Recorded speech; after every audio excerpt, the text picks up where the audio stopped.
오늘 우리에게 주신 하나님의 말씀은 구약 성경 잠언 18장 13절에서 24절까지의 말씀입니다. 구약 성경 931면쯤에 있는 구약 성경 잠언 18장 13절에서 24절까지의 말씀입니다. 18장 13절 24절까지의 말씀을 저와 여러분이 함께 교독하고 마지막 24절은 합독하도록 하겠습니다. 제가 먼저 봉독하겠습니다. 사연을 듣기 전에 대답하는 자는 미련하여 옥을 당하느니라.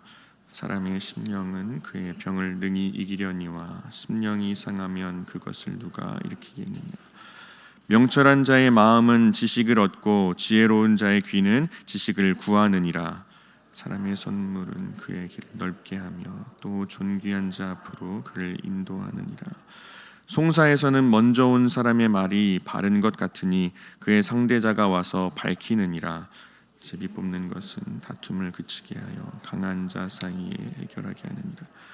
노엽게 한 형제와 화목하기가 견고한 성을 취하기보다 어려운즉 이러한 다툼은 산성 문빗장 같으니라.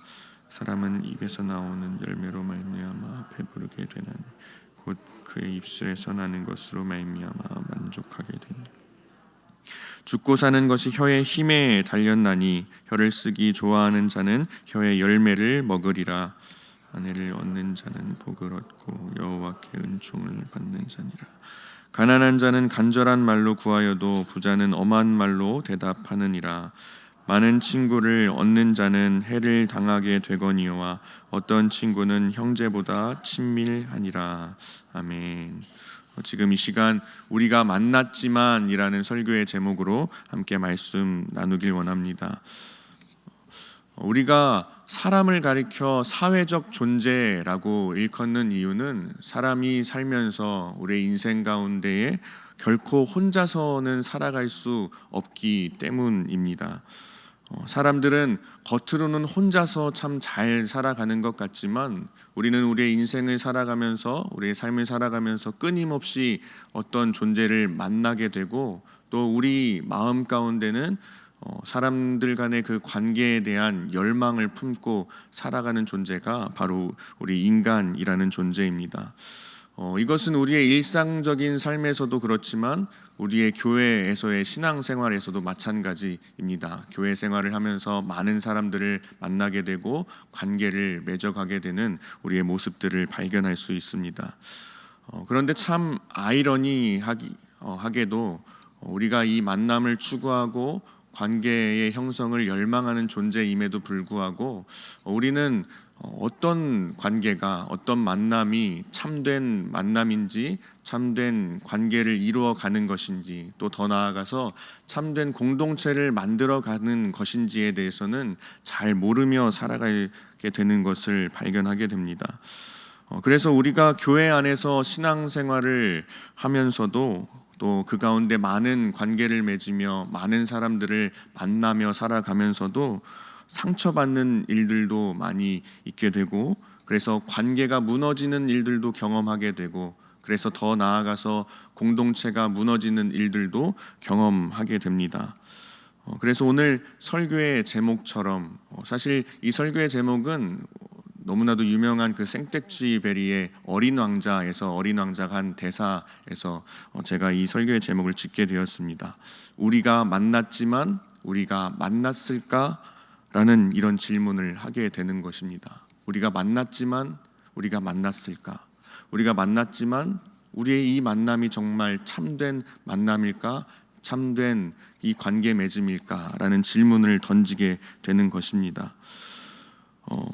오늘 말씀은 이러한 우리의 질문에 대해서 어떻게 하면 우리의 만남이 참된 만남이 될 수 있는지, 어떻게 하는 것이 참된 공동체를 만들어 갈 수 있는지에 대해서 말해주고 있는 본문입니다.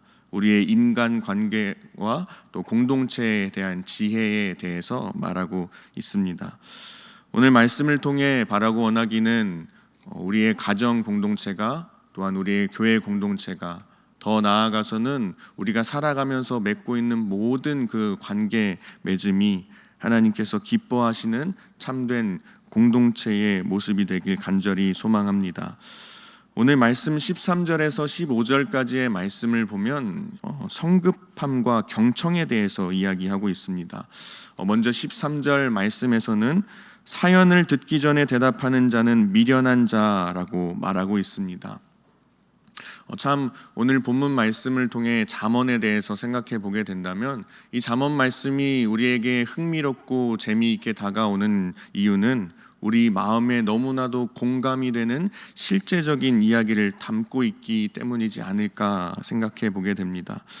우리가 어떤 사람들을 만나서 대화를 나누게 되다 보면은 참 어떤 사람들은 우리의 말을 끝까지 들어주고 분명히 하고 싶은 말이 있음에도 불구하고 끝까지 들은 이후에 자기의 말을 하는 사람들도 만나게 됩니다. 또 반면에는 어떤 말만 하면 아니 그건 말이야 일단 알겠는데 라는 말들로 우리의 대화를 뚝뚝 끊으면서 자기의 주장만 자신의 말만 펼쳐 나가는 사람들도 우리는 만나게 됩니다. 지금 살짝씩 미소를 머금고 계시는 분들은 지금 여러분 주변에 있는 누군가가 떠올랐기 때문이겠죠. 그리고 떠오르지 않은 사람들은 참 내 주변에는 참 좋은 사람들만 있다라고 생각할 수 있지만 내가 혹시 그런 사람은 아닐까라는 생각을 한 번씩 해볼 수 있어야 합니다. 이 13절에서 나오는 미련이라는 단어를 히브리어로 살펴보게 되면 에빌이라는 히브리어로 표현하고 있습니다. 그런데 이 에빌이라는 히브리어의 동의어를 또 한번 찾아보게 되면 나발이라는 히브리어를 찾아볼 수 있습니다. 똑같이 미련한, 바보 같은, 어리석은이라는 뜻을 가지고 있습니다. 그런데 우리는 또 한편으로는 구약 성경 인물 중에 나발이라는 사람을 또한 알고 있습니다. 이 나발이라는 사람은 어떤 사람입니까? 이 다윗에게 정말 큰 은혜를 입었음에도 불구하고 다윗이 이 광야에서 어려운 그 생활을 할 때 먹을 것을 요청했을 때에 대답하지도 않고 거절했던 사람이 바로 이 나발이라는 사람입니다. 그래서 나발이라는 이 캐릭터는 탐욕스러운 자 그리고 욕망으로 가득한 자라고 우리는 이야기할 수 있습니다. 이런 나발이라는 인물이 가진 특징을 13절 말씀에 대입해서 살펴보게 되면 이 말에 담긴 뜻을 우리는 조금은 더 잘 이해할 수 있습니다. 사람이 대화를 하는데 그 사람이 말이 다 끝나기 전에 그 말을 끊고 자기의 주장만을 펼쳐놓고 자기의 말만 한다면, 무언가 급해서 자기의 말만 쏟아낸다면 그것은 그 사람의 대화하는 스타일일 수도 있겠지만 우리가 또 다른 시각으로 살펴보게 된다면 대화하는 스타일의 문제가 아니라 영적인 문제로도 우리는 바라볼 수 있다는 것입니다. 그것이 우리 안에 있는 탐욕과 욕망 때문일 수 있다는 것입니다.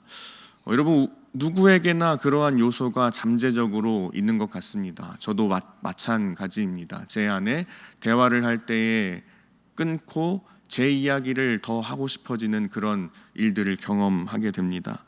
우선 자기의 사정을 말하는 것이 더 급하고 상대방의 이야기는 들을 필요도 없고 듣고 싶지도 않은 이런 마음이 우리의 태도 안에 숨겨져 있는 것입니다. 소통의 의미도 잘 모르고 소통하기도 싫다라는 그런 의미를 담고 있죠. 그러나 여러분 이것은 우리 공동체를 이루는 데에 정말 큰 최대의 적입니다. 이어서 14절 말씀을 보면 어떤 사람이 육신의 병이든 마음의 병으로 인해서이든 정말 어려운 시간을 걷고 있고 어려운 시간들을 지내고 있는 사람들에게 우리는 그 상대방이 정말 이 시간 가운데 얼마나 힘든 싸움을 하고 있고 얼마나 힘들게 그 상황을 헤쳐나가고 있는지는 다 알지 못하면서 쉽게 답을 내어놓는 일들을 피해야 한다라고 말하고 있습니다. 특별히 우리는 신앙생활을 할 때에 이 신앙생활의 연수가 쌓이면 쌓일수록 우리는 어떤 사람에 대해서 쉽게 판단하고 쉽게 생각하고 쉽게 해답을 내어놓으려는 그런 습관이 생기는 것을 경험하게 됩니다. 그러나 우리도 충분히 이 욥이 고난 가운데 빠져 있을 때에 찾아갔던 욥의 3명의 친구와도 같이 될 수 있다는 그 사실을 늘 인지하면서 때로는 그저 함께 해주고 때로는 그저 그 이야기들을 들어줄 수 있는 태도를 지닐 수 있어야 합니다. 그래서 15절에서 명철한 사람은 내가 상대방에 대해서 다 알지 못한다라는 것을 인정하면서 오히려 누군가의 이야기를 잘 듣는 것이 명철한 태도라고 이야기하고 있는 것입니다. 이야기에 해답을 주려는 것이 아니라, 답을 내려주려는 것이 아니라 들어주고 공감해주고 성급한 나의 대답을 상대방이 듣게 되는 것이 아니라 오히려 여유 있게 하나님의 음성을 들을 수 있도록 도와주는 역할을 해야 한다는 것입니다. 또 이어지는 17절에서 19절의 말씀 또한 같은 맥락에서 재판의 상황 가운데에 지도자로서 또 리더로서 이 지혜로운 역할에 대해서 이야기하고 있습니다. 교회 안에서도 리더로 세워진 분들, 또 그렇지 않아도 공동체 내에서 영향력을 행사할 수 있는 그 자리에 세워져 있는 사람들은 늘 중립을 지키며 중재자의 역할을 하며 겉으로 보이는 상황에 휘둘리지 않아야 함을 말합니다. 한쪽 말만 듣는 것이 아니라 양쪽의 말을 모두 들어야 하고 귀를 기울여야 하고 시간이 걸릴지라도 그 당면한 일에 대해서 깊이 생각하고 또 제비를 뽑는 것과 같이 하나님께 모든 문제를 맡기고 하나님의 뜻을 구하고 하나님의 지혜를 구할 수 있어야 한다는 것입니다. 오늘 이 잠언의 말씀을 묵상하고 읽다 보니 자연스럽게 교회에 대해서 또 교회의 공동체에 대해서 생각해 보게 되었습니다. 특별히 오늘 말씀은 관계에 대해서 또 공동체에 있어서 말하는 것, 우리의 언어 그리고 소통하는 것에 대해서 그 지혜의 말씀을 담고 있습니다. 교회 안에서 우리가 신앙생활을 하다 보면 우리는 이 공동체 안에서 우리의 관계와 또 만남 안에서 참 말 한마디에 웃고 또 기뻐하고 즐거워하기도 하지만 반대로 또 이 말 한마디에 우리가 상처를 받고 슬퍼하고 또 어려움 가운데 빠지기도 합니다. 우리의 언어, 이 말의 영향력이 그만큼 크다는 것입니다. 그래서 오늘 말씀 20절에서 21절에는 입에서 나오는 열매에 대해서 이야기하고 있는 것이고 죽고 사는 것이 혀의 힘에 달려있다라고 이야기하고 있는 것입니다. 여러분, 현재 여러분이 속해 있는 공동체의 모습은 어떠합니까? 여러분 현재 속해 있는 공동체는 어떠하십니까? 히브리서 10장 24절의 말씀에 보면 교회 공동체를 향해 서로 돌아보라라고 이야기하고 있습니다. 공동체를 이루는 데 있어서 서로 유익한 공동체가 되고 서로 돌아보며 사랑과 선행을 격려하는 공동체가 되라라고 말씀하고 있습니다. 참 놀라운 일은 2000년 전 초대교회나 그 또한 2000년의 역사 가운데 모든 교회의 모습들 또 현재의 교회의 모습들을 바라보면 교회 안에서는 늘 싸움이 있었다는 것을 우리는 발견할 수 있습니다. 예수 믿겠다고 와서 싸우는 것들을 보면 참 신기하지 않습니까? 누구 목소리가 큰지 언성을 높이기도 하고 자기 주장만을 늘어뜨려 놓기도 하고 그 가운데 상처받는 심한 말들도 오고 가기도 합니다. 이 말에서부터 상대방의 길을 눌러야지라는 그런 자세로 대화를 이어가는 사람들도 발견하게 됩니다. 물론 감사하게도 제가 은평교회에 와서는 아직 이런 모습들을 보지 못했습니다. 여러분, 그런데 이 교회 안에서 싸우는 사람들의 모습을 보면 그냥 예배만 드리고 가는 사람들은 싸움을 잘 하지 않습니다. 교회 안에서 다투고 또 말싸움을 하는 사람들의 모습을 보면 늘 예배뿐만이 아니라 이 교회를 위해서 무언가를 더 하려고 하는 사람들이 싸움을 하기 마련입니다. 나쁜 의미의 싸움도 분명히 있겠지만 대부분은 더 잘 해보려고, 이 교회를 위해서 더 잘 해보려고 내가 맞냐 네가 맞냐 뭐가 더 중요하냐 라는 이 싸움이 참 교회 안에서 많이 일어나게 됩니다. 여러분, 그런데 초대교회 당시에서도 이런 모습이 있었다는 것입니다. 그래서 사도 바울이 고린도전서 12장에서 지체에 대해서 이야기하는 것을 우리는 알고 있습니다. 사람의 몸에는 여러 지체가 있는데 모든 것이 다 중요하다는 것입니다. 눈도 중요하고, 코도 중요하고, 입도 중요하고, 손도 중요하고, 발도 다 중요하다는 것입니다. 따라서 공동체라고 하는 것은 서로가 이 중요한 것을 잘 알고 있기 때문에 서로를 공격하고 뭔가 기싸움에서 눌러야 하고 말로써 눌러야 하는 그 대상이 아니라 서로 소통하며 서로 통찰을 나누고 서로 이야기하고 나누며 또 서로를 돌보는 가운데에 기도하고 또 때로는 서로의 죄를 고백하는 그런 공동체가 되어야 한다는 것입니다. 사도 바울은 자신이 쓴 여러 서신서에서 교회를 향하여서, 교회 공동체를 향하여서 늘 이 함께라는 가치에 대해서 굉장히 많이 강조했습니다. 이것은 공동체라는 것이 그냥 모이는 것에만 목적을 두는 것이 아니라 그 공동체가 모여서 그 모임 가운데 어떠한 일이 일어나고 있는지, 그 모임 가운데 무엇을 하는지가 더 중요하다는 것입니다. 앞서 제가 말씀드렸던 이 히브리서 10장에서 돌아보다라는 이 말을 영어 성경 NIV 성경에서 살펴보면 consider라는 단어로 표현하고 있습니다. 이 단어의 뜻은 무엇입니까? 고려하다, 생각하다라는 뜻을 가지고 있습니다. 그러니 우리가 이 교회에서 공동체에서 서로 돌아보라라고 말하는 것은 그냥 우리 믿음의 공동체가 여기 있구나 하고 쓱 돌아보는 것이 아니라 공동체가 있는 그 사람들 한 사람 한 사람의 형편을 생각하고 고려할 수 있어야 한다는 것입니다. 사랑하는 우리 성도 여러분, 믿는 우리 그리스도인들은, 믿는 우리 성도들은 함께 지어져 간다는 것을 잊지 말아야 합니다.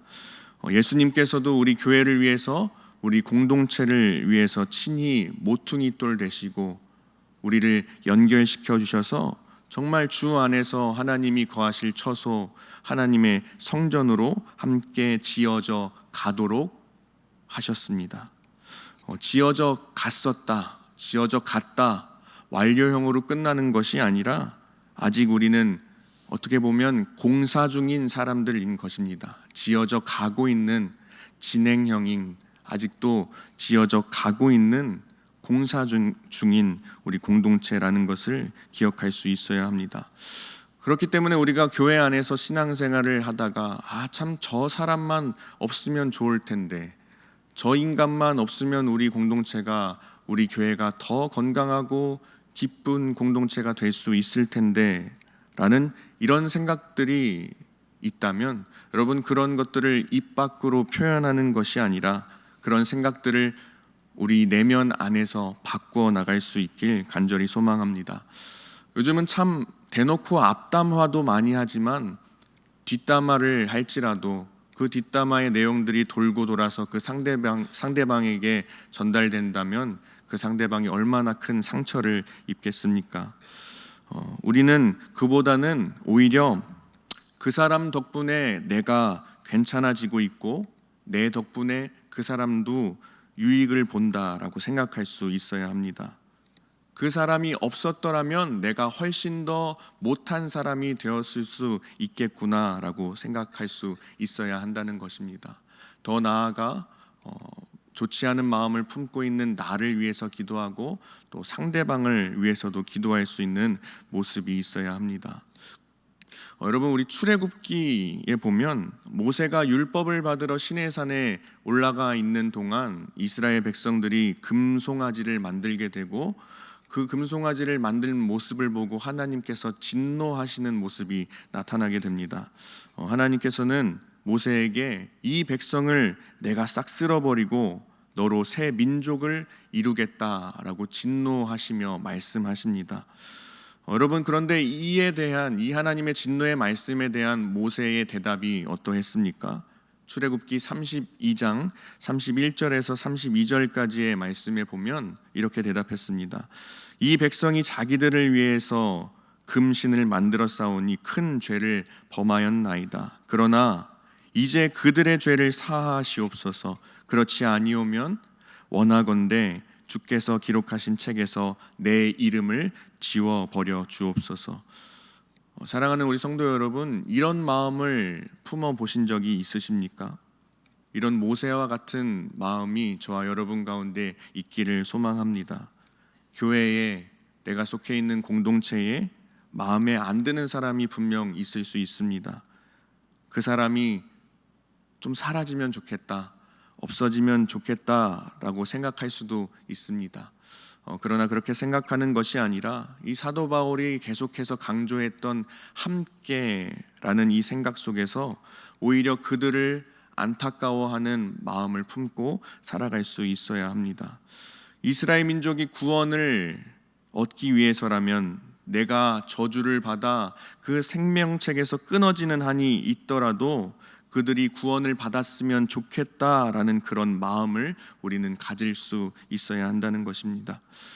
말씀을 묵상하고 또 이 계속해서 말씀을 바라보면서 이러한 생각을 해보게 되었습니다. 예수님께서 지금 현 시점에서 이 땅에 내려오셔서 이 땅에 세워진 교회들을 보고 공동체를 보고 또 저의 모습을 본다면 어떤 한마디를 하실 수 있을까라고 생각해 보게 되었습니다. 아마 한마디 하신다면, 또 저에게도 한마디 하신다면, 참 너네들끼리 뭐하고 있냐?